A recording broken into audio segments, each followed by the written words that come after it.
I spent years trying to fix my money the same way most people do. Books, systems, routines, mindset work, every self-help strategy I could find. And to be fair, some of it worked for a while, but financially, I kept ending up in the same place.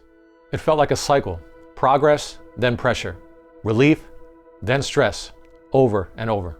And the frustrating part was, I wasn't completely lost. I understood money. I understood strategy. I understood what I was supposed to do. I just couldn't seem to sustain it. And at some point, I had to be honest with myself. The problem wasn't effort. The problem wasn't intelligence. The problem wasn't even information. Something deeper was missing. And self-help is great for getting you moving. It gives you a push. It gives you insight.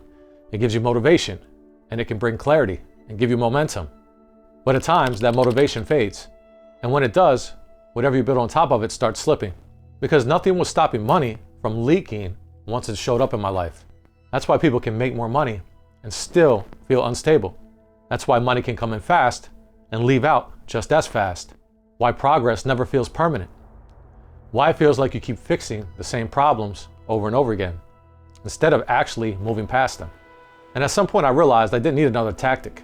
I needed to understand why this kept repeating. So what finally changed things for me didn't come from another self-help book, and it didn't come from trying harder. It came from looking somewhere I hadn't really looked before. And if you've tried every system, every routine, every strategy, and you still feel behind financially, stay with me. Because by the end of this video, you're going to see how the Bible quietly addresses a money problem that self-help never actually solves. So let's start with the first shift, because this one was revolutionary for me. And before we get into anything practical, and you know I care about practical, we have to talk about the real issue underneath money. Because for a long time I was looking at money through the wrong lens. I thought the goal was income, more money, more opportunities, more wins. And this is true to an extent, but that's not how Scripture frames it. The Bible, the greatest success book of all time, talks about the power to get wealth. In Deuteronomy 8 verse 18, you see all the principles that the self-help books and the money-making books obtain come from the Scripture. And in Deuteronomy 8:18, it states that God gives us the power to get wealth, to establish His covenant on the earth. And that's not just money showing up, but the ability to access it, to carry it, and steward it. And until I understood that difference, I kept repeating the same old cycles in my life. I could make money, but I couldn't hold it. And that's why this matters. Because once you shift from chasing income to cultivating capacity, everything changes. You know, I remember one night just sitting there thinking about everything I had learned up until that point. All the books, all the strategies, all the things that I knew. And it wasn't like the floor dropped out again. I tell that story often, but life was moving. But financially, it felt like I kept ending up in the same place. And I learned from that bottom that I had. But this was different. I could have a good month, pay some things down, and catch my breath. And then something would happen again. An expense, a bill, a decision I didn't think through. And suddenly the margin was gone again. So it's like I had these small cracks in my foundation. And they were always there. And that's what bothered me. I wanted to be able to compound my money. And things worked enough to give me hope, but never enough to make me feel secure enough. I would say to myself, I still feel like something is missing. Why do I still feel like this? Like incomplete. And why do I always feel like I'm one problem away from being back where I started? And some of the issue was that I didn't think long term. I thought in weeks, in emergencies, in reactions. How many of us can feel like that? Instead of playing offense, a lot of times I was playing defense. And a lot of that wasn't strategy, it was life programming from living life. And over time, that reaction mode became normal. Even when money came in, I was already bracing for where it was going to go. And this is when it finally hit me. This wasn't just about money. This was about how I was operating internally, subconsciously and spiritually. I didn't just need more information. I needed something that could actually hold increase when it showed up. And this is where I need to slow this down for a second, because this realization changed everything. My money problem wasn't just a money problem. It was spiritual. Not in a vague way, not in a religious cliche type of way, but in a very real, practical, and biblical way. I didn't lack opportunity, I lacked capacity, the ability to carry increase, spiritually and mentally, without leaking it. And when the Bible talks about the power to get wealth, it's not talking about money falling out of the sky per se. It's talking about activating the power that's already inside of you, the kind that allows provision to flow and remain once it shows up. So let's slow this down and make this practical.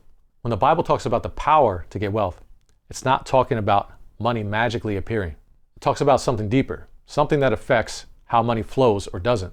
Because money problems don't just come from bad math. They come from bad patterns, bad habits. And discipline comes first, but not from pure willpower. Most people approach money problems by saying, I just need to be more disciplined. They clamp down, they restrict, they try to force consistency, but they don't deal with the internal man. And for a while it works, but eventually that discipline breaks, because discipline that's forced doesn't last long. Real discipline isn't manufactured, it's cultivated. And spiritually speaking, discipline flows from alignment with the source. And God is the source. When your inner life is disordered, your outer life eventually reflects that. Internal chaos, outer chaos. That's why people can know what to do and still struggle to do it consistently. So how do we master this, Kyle? How do we get this under control? Fasting. And this is why fasting actually matters. This is where it comes in. It's not a religious performance per se. Fasting is training. It teaches your body and your mind so that they don't run the system. You run it. Your spirit does. When your spirit is in authority, impulses lose their grip. Focus sharpens. Self-control increases. Clarity returns. And that matters for money more than people realize, because most financial mistakes aren't logical. They're emotional. They're impulsive. This is why fasting and spending time with God matter so much. And Jesus talked about wineskins for a reason. New wine can't be poured into old wineskins. Think of money like wine. If the wineskin is old, the wineskin breaks and the wine is lost. When you fast and when you spend time with God, you renew the wineskin. You're not just changing behavior, you're changing the actual container. Addictions begin to lose their grip. Bad habits start to break. And your self-control gets strengthened. So your flesh stops running the system, your spirit comes back into authority. Old reactions soften, old impulses quiet down, old limits get stretched, and the leaks get plugged up. So that when increase comes, it doesn't burst your wineskin. It stays. That's why people can make more money and still lose it. The wine was new, but the wineskin was old. And when we parallel this to the Spirit of God, which it's really talking about here, that's your container. The wineskin is the container. So when you're leaking the Spirit and the life and the power to be able to do things, to be able to focus, that's when you lose ground. So fasting renews the container. And intimacy with God reshapes the inner structure. So when God brings increase, there's finally room to hold it. And most of us are praying for increase, but we're not going to be able to contain it till we begin to fast and spend time with God first. And here's the uncomfortable truth. Money leaks because focus leaks first. And again, fasting can restore focus. So when your attention is scattered, your decisions become reactive. You're short-sighted. You rush. You say yes too quickly. You spend emotionally. You choose short-term relief over long-term order. So the main problem isn't always income. It's instability. So let's talk about generational curses. You may have inherited this. Here's where it gets deeper. There's a lot of us where we've inherited money struggles from our bloodline, ways of thinking, ways of reacting, ways of surviving, things that we saw happening when we were younger. We've been programmed. We grew up watching it. Money stress, scarcity, fear, short-term decisions. And without even realizing it, those patterns were modeled and passed down. And that's what Scripture refers to as generational curses. Not spooky language, not superstition, but repeated cycles handed down from your bloodline. So that's why people can get new income, but they produce the same outcomes. Different numbers, same stress, same cycles. And unless those patterns are confronted and exposed, they will keep replaying in your life until you die. So this is where the Scripture gives us the missing key.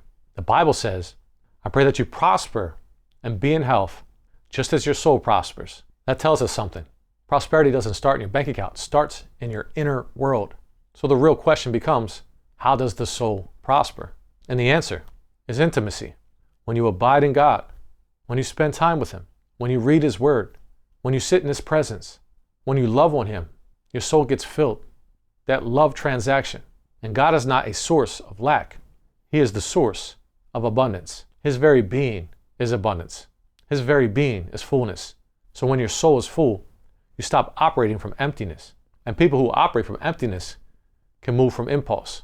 They overspend, they rush decisions, they chase relief, they stay comfortable. But when your soul prospers, you're operating from fullness. And people who don't know God can still make money, even though they don't have a relationship with Him. The Bible never denies that. It says that the rain falls on the just and the unjust. In other words, principles work. They operate the principles. Hard work works, strategy works, risk works. So yes, people can build wealth. They can acquire land. They can build businesses. Now, it's not as easy as those who have a relationship with the Father. God makes it easier. His yoke is easy. His burden is light. So again, they can build businesses. They can stack assets. But Scripture also says the wealth of the wicked is laid up for the righteous. So God gives them permission to acquire wealth. And this is how it can play out. Over time, what they built begins to change hands. They die. People sell. They lose interest in what they're doing. And the righteous come along with favor, and they inherit the land. They step into the land they didn't build. Assets they didn't start from scratch. Opportunities that already exist. So principles can build wealth, but favor positions who's ready to receive it. Plus, they can't take it with them. What does it profit a man to gain the whole world and forfeit his soul? What's the point? Mark 8:36 says this. It's meaningless. It's a tool here on earth. That's all it is. So remember, inner abundance creates outer abundance. When our inner world is abundant, our outer decisions change. You begin to see opportunities more clearly. You discern timing better. You say yes when others see no. That's wisdom. That's discernment. That's thinking in opportunities. That's spiritual vision. That's spiritual abundance. That's the power the Scripture is talking about in Deuteronomy 8:18. The ability to produce wealth. So once your focus is anchored, once your soul is full, once discipline is restored, capacity is built. And capacity is your ability to receive increase without leaking it through fear, distraction, or disorder. And this is where the power of God operates, and the power to get wealth, in order, wisdom, and alignment. And once capacity is established, identity begins to shift naturally. You stop seeing yourself as someone that operates in lack. You stop confessing lack over your life. Oh, I'm broke. I'll never get ahead. Oh, look what happened. Another problem is just going to happen again. These words are seeds that have power. God literally spoke the world because He is abundance. He spoke the world into existence. He created the whole thing with words. And you're created in His image. That means your words have power. And when you begin to operate in fullness and abundance, and you spend time with Him, you notice your dialogue will change naturally.